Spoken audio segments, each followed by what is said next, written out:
Hi guys. As you may already noticed, I've decided to make a hashtag noting honoring Isobel Gowdie for all those people that have an affinity or a connection to her, like myself.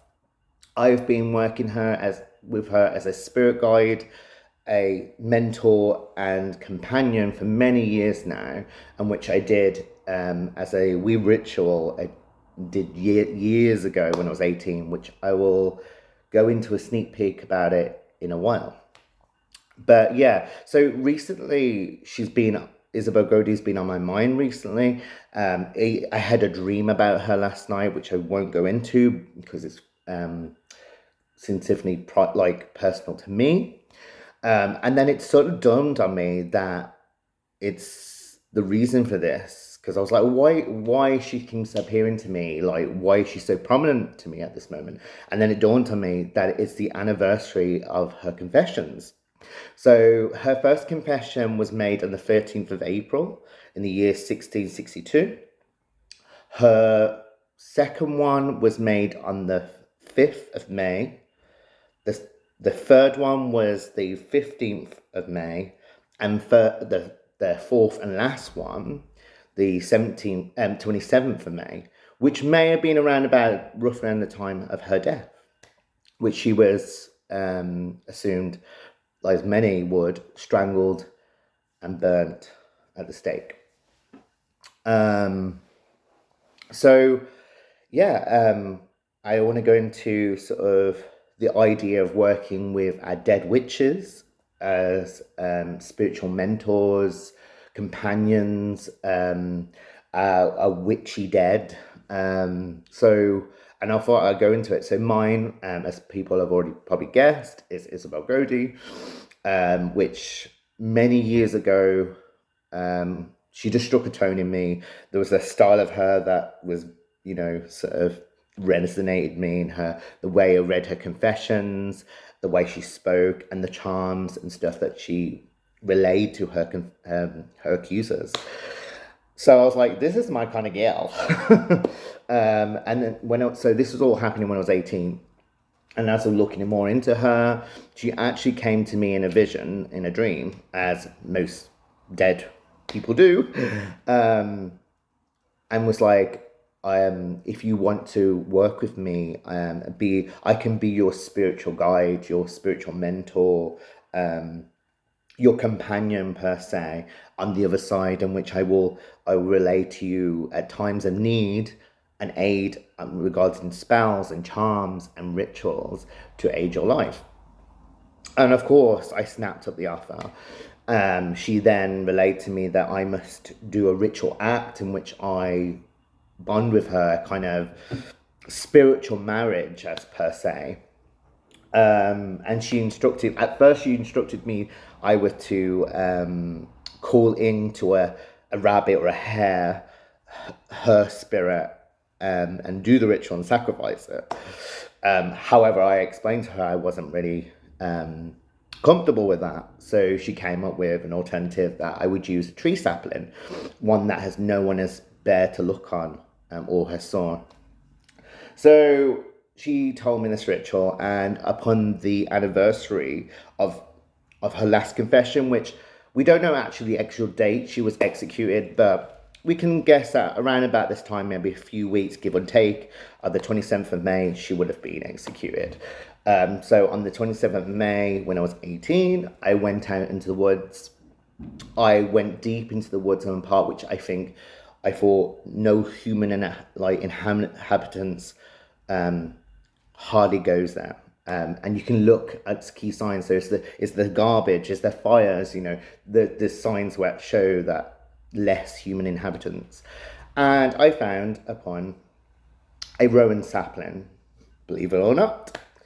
And so what I did with this sapling was I drawed several sigils and offerings at the base of the sapling. I stripped off its leaves until it was a bare twig. I called in the spirit as Isobel Gowdie into this sapling, into this wood, so that it bear witness into the rite in which I was going to dedicate myself to her and bring a spiritual union under her. And then essentially it was like a little mini hand fasting, which sounds mad, with my right arm onto the tree. Several things were put down, so a lot of things that were sort of a contract as vows as such. So like boundaries and certain key aspects that was to do our relationships, like the do's and don'ts, like so a contract was kind of drawn up, as to say, of the do's and don'ts and what entailed in our relationship between myself and her in a spiritual bond. Then that was then spoke out verbally. She told me also things that I would agree on in regards to the pact. And they were negotiated and agreed to, and spoke out loud once my hand was bound to the sapling. I drawed blood upon the sapling and sealed that bond, to seal the pact. And then, as was sort of relayed to me from Isobel Gowdie, the sapling had to be sacrificed. So the sapling then was, once I still kept the cord as well, still got it.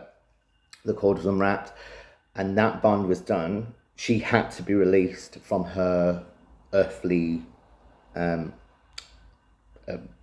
house. So that sapling was then cut down and sacrificed, so that it would not grow again, because the tree acted as like a vessel in order for Isobel Gowdie to come into, and therefore that vessel had to be destroyed in order for her to be released back to the netherworld, the other world. You see this in a lot of cultures and pop culture in media, where spirits, in order to exercise them or communicate them, they are transported into an animal and then sacrificed. I think I've seen it in horror films as well, but this is quite common in most European cultures, that the belief of transferring a spirit, a ghost's spirit, into an animal in order to communicate or to exercise it. Essentially, this is what I did, and she wanted me originally to use a hare or a rabbit. I then, again, like all sort of negotiations, told her that I wasn't comfortable with that, and explained to her, like, times are quite different now. So that's when a tree was substituted, a sapling tree that did not yet bear fruit by amount, which is quite prominent in folk magic. When using magical tools or magical rites, that the tree should not bear any fruit yet, like so a young sapling tree. And since then, that bond, that connection has been strong with me and Isobel Gowdie. She's the one that, like, if I'm thinking of something like a formula or a spell that I need to do for someone or myself, it is that initial thought that's like, use this, say that. She is that divine spark in my head which plants this inspiration and what I say and do in rituals. So it's quite handy to have a spiritual companion, like a dead magician, a dead witch on your side, as a friend, as a companion, as a spiritual mentor that points you in the right direction in where you need to go, what to read. And these these synchronicities are not like by accident. They're from our ancestors, our guides, and having a spiritual mentor, a spirit mentor on your side is fundamental in my practice, and I believe in anyone's. It can be beneficial. So yeah, I just wanted to share that, a bit about Isobel Gowdie, the rite that I did years ago, and to get that hashtag on the go, like contribute. This is a chance to we shall venerate and honor the spirit of Isobel Gowdie, since it's around the time of her anniversary.